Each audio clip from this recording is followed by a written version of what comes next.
Hello, techno ടിപ്സോറിൻ്റെ പുതിയൊരു വീഡിയോയിലേക്ക് ഒരിക്കൽ കൂടി നിങ്ങൾക്കെവർക്കും ഹാർദവമായ സ്വാഗതം. നമസ്കാരം, ഞാൻ ഷജീഷ് ചന്ദ്രൻ, ടെക്നോ ടിപ്സോറിന് വേണ്ടിയെന്നും നിങ്ങളോടൊപ്പം.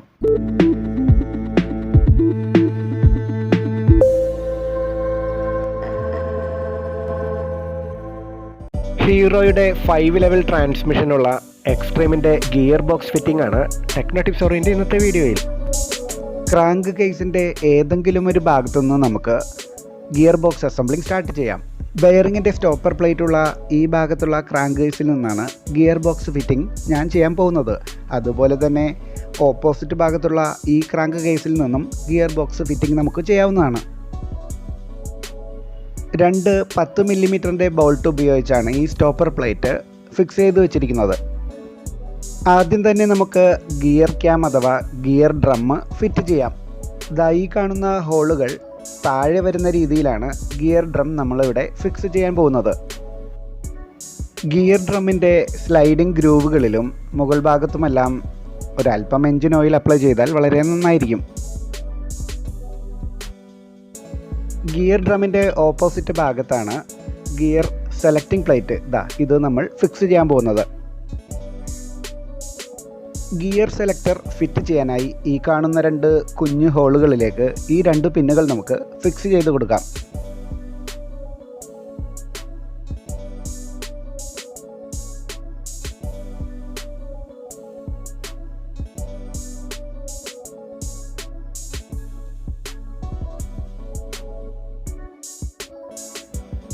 ഈ 2 കുഞ്ഞു പിന്നുകളും ഗിയർ സെലക്ടറിൻ്റെ ഈ കാണുന്ന 2 ഹോളിനുള്ളിൽ വരുന്ന രീതിയിലാണ് നമ്മൾ ഗിയർ സെലക്ടർ ഇടാൻ പോകുന്നത്.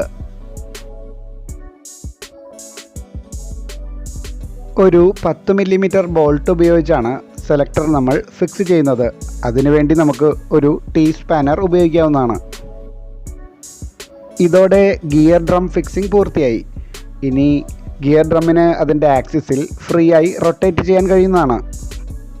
ഇതാണ് output shaft gear assembly. Counter shaft അഥവാ ഔട്ട്പുട്ട് ഷാഫ്റ്റ് എന്നറിയപ്പെടുന്ന ഈ ഗിയർ വീൽ അസംബ്ലിയുടെ ഇരുഭാഗങ്ങളിലും വാഷർ ഇടാൻ നമ്മൾ മറന്നു പോകരുത്.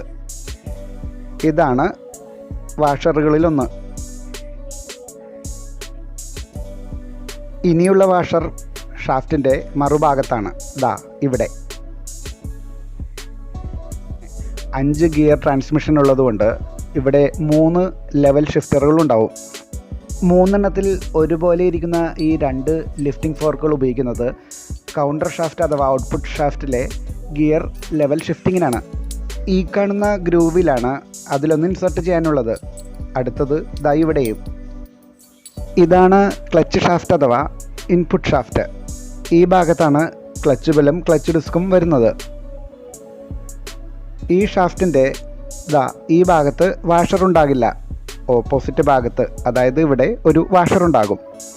ഒരല്പം ചരിഞ്ഞ പ്രൊജക്ഷനുള്ള ഈ ഷിഫ്റ്റിംഗ് ഫോർക്ക് ഉപയോഗിച്ചാണ് മെയിൻ ഷാഫ്റ്റിലെ ഗിയർ വീലുകളെ ഷിഫ്റ്റ് ചെയ്യുന്നത്. ഈ സ്ലോട്ടിലാണ് ഈ ഫോർക്ക് നമുക്ക് ഇടേണ്ടത്. ഇരു ഷാഫ്റ്റുകളുടെയും നീളം കൂടിയ ഭാഗങ്ങൾ ഓപ്പോസിറ്റ് വരുന്ന രീതിയിൽ ഇതുപോലെ വെച്ചിട്ടാണ് ഗിയർ ബോക്സിൽ നമ്മൾ സെറ്റ് ചെയ്യാൻ പോകുന്നത്.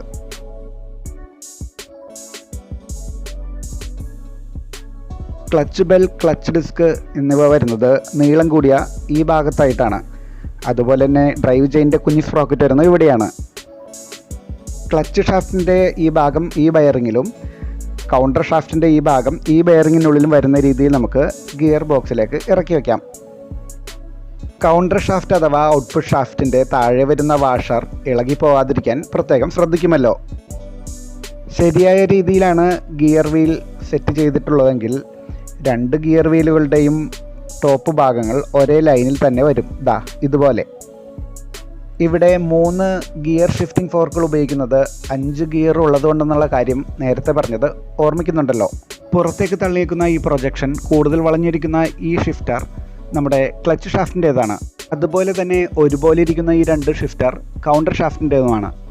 ഔട്ട്പുട്ട് ഷാഫ്റ്റ് അഥവാ കൗണ്ടർ ഷാഫ്റ്റിൻ്റെ ഫോർക്കുകൾ ആദ്യം നമുക്ക് ഫിക്സ് ചെയ്യാം.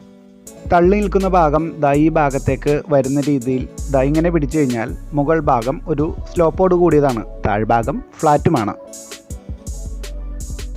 ഇതുപോലെ പിടിച്ചുകൊണ്ട് കൗണ്ടർ ഷാഫ്റ്റിൻ്റെ ഈ കാണുന്ന സ്ലോട്ടിൽ വീഡിയോയുടെ ആദ്യ ഭാഗത്ത് ഞാൻ സൂചിപ്പിച്ചതുപോലെ നമുക്ക് ഇൻസെർട്ട് ചെയ്ത് കൊടുക്കാം. ഇതുപോലെ തന്നെ സ്ലോപ്പായിട്ടുള്ള ഭാഗം മുകൾ ഭാഗത്ത് വരുന്ന രീതിയിൽ തന്നെ പിടിച്ചുകൊണ്ട് കൗണ്ടർ ഷാഫ്റ്റിൻ്റെ ഏറ്റവും താഴെ വരുന്ന സ്ലോട്ടിൽ ഇവിടെ നമുക്ക് സ്ലൈഡർ ഇതുപോലെ തന്നെ ഇട്ട് കൊടുക്കാം.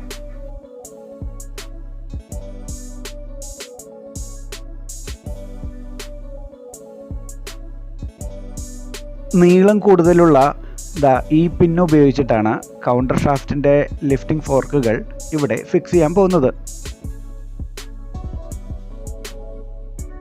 പിൻ ഉപയോഗിച്ച് ഫിക്സ് ചെയ്യുന്നതിന് മുമ്പായി ഫോർക്കുകളുടെ പ്രൊജക്റ്റ് ചെയ്തിരിക്കുന്ന ഭാഗം ഗിയർ ഡ്രമ്മിൻ്റെ സ്ലോട്ടുകൾക്കുള്ളിലേക്ക് ഇതുപോലെ ശ്രദ്ധാപൂർവം ഇൻസെർട്ട് ചെയ്ത് വെക്കേണ്ടതാണ്.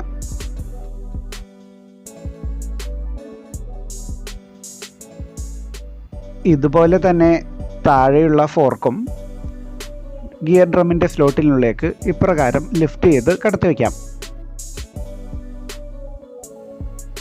കൂടുതൽ ക്ലിയറായി മനസ്സിലാകുന്നതിനായി ഒരിക്കൽ കൂടെ സൂം ചെയ്ത് ഞാൻ ഇത് കാണിച്ചു തരാം. നീളം കൂടിയ പിന്നിൽ ഒരല്പം എൻജിൻ ഓയിൽ അപ്ലൈ ചെയ്തതിന് ശേഷം 2 ഫോർക്കുകളും നമുക്ക് എൻജിൻ കേസിലേക്ക് ഇതുപോലെ ഫിക്സ് ചെയ്ത് വയ്ക്കാം.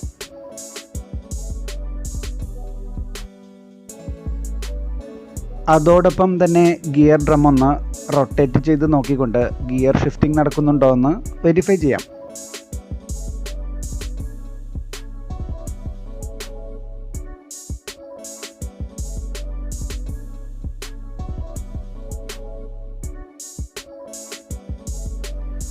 ഇനി നമുക്കിടാനുള്ളത് ക്ലച്ച് ഷാഫ്റ്റിലെ ഗിയർ ഷിഫ്റ്റിംഗ് ഫോർക്കാണ്. ഇതിൻ്റെ മുകൾ ഭാഗത്തും താഴ്ഭാഗത്തും ഒരുപോലെയുള്ള സ്ലോപ്പാണുള്ളത്. തള്ളി നിൽക്കുന്ന ഈ ഭാഗം ഗിയർ ഡ്രമ്മിലേക്ക് പോയിൻ്റ് ചെയ്യുന്ന രീതിയിൽ വേണം ഈ ഫോർക്ക് നമുക്ക് ഫിക്സ് ചെയ്യാനുള്ളത്.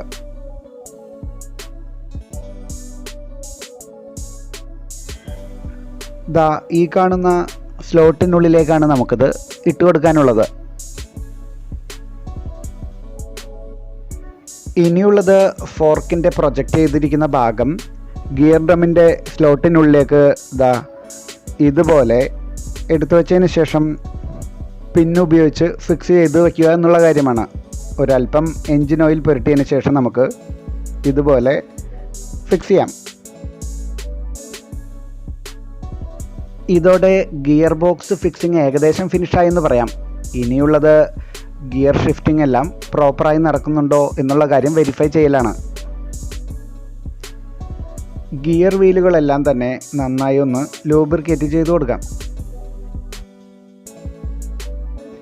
ഗിയർ ഡ്രം ഈ ഡയറക്ഷനിൽ തിരിച്ചാൽ ഫസ്റ്റ് ഗിയറായി. ഇനി ക്ലച്ച് ഷാഫ്റ്റ് കറക്കിക്കൊണ്ടിരുന്നാൽ സ്പ്രോക്കറ്റ് ഷാഫ്റ്റ് ഇത് കുറഞ്ഞ വേഗത്തിൽ കറങ്ങുന്നതാണ്. ഇനി ഗിയർ ഡ്രം ഇതുപോലെ തിരിച്ചാൽ ന്യൂട്രൽ ഗിയറായി. ന്യൂട്രൽ ഗിയർ ആയിരിക്കുമ്പോൾ ക്ലച്ച് ഷാഫ്റ്റ് ഇതുപോലെ തിരിച്ചു കൊടുത്തുകൊണ്ടിരുന്നാലും സ്പ്രോക്കറ്റ് ഷാഫ്റ്റ് കറങ്ങുന്നതല്ല. ഇതുപോലെ. ഇനി സെക്കൻഡ് ഗിയർ നമുക്ക് ചെക്ക് ചെയ്യാം. ഇതാണ് തേർഡ് ഗിയർ. ഓരോ തവണ ഗിയർ ഷിഫ്റ്റ് ചെയ്യുമ്പോഴും സ്പ്രോക്കറ്റ് ഷാഫ്റ്റിൻ്റെ വേഗത ഇവിടെ കൂടി വരുന്നത് നിങ്ങൾക്ക് ശ്രദ്ധിക്കാൻ കഴിയും. ഇതാണ് ഫോർത്ത് ഗിയർ.